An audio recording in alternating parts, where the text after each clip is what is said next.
Laro ng pagsasalita habang may tubig sa bibig. Si A na may tubig sa bibig ay ipaparating ang mensahe ng direktor kay B. Pagkatapos ni si B na may tubig din sa bibig ay ipapasa ang mensahe sa susunod na tao.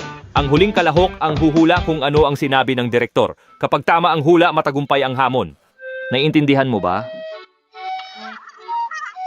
Maliit na puding, ulitin mo.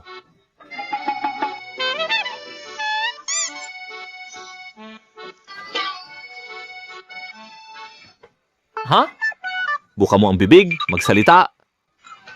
Okay, naintindihan ko na. Alam mo ba kung ano ito? Talagang alam ko...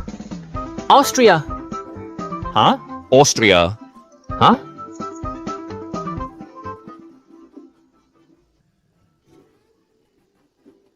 Alam ko na, umalis ka na.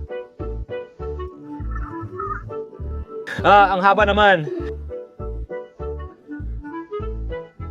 Ilan bang salita yan? Paulit-ulit ka ba? 3 salita lang. Ulitin mo.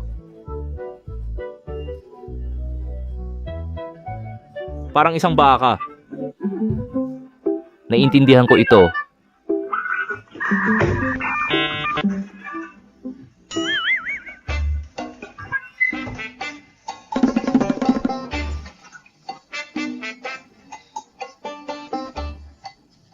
Bakit ganyan ka makipag-usap? Lolo, hulaan mo. Yung sinasabi niya, Sinasabi mo, wala akong alam. Sinasabi mo, hindi ko rin alam. Mari ko lang ulitin ang sinabi mo.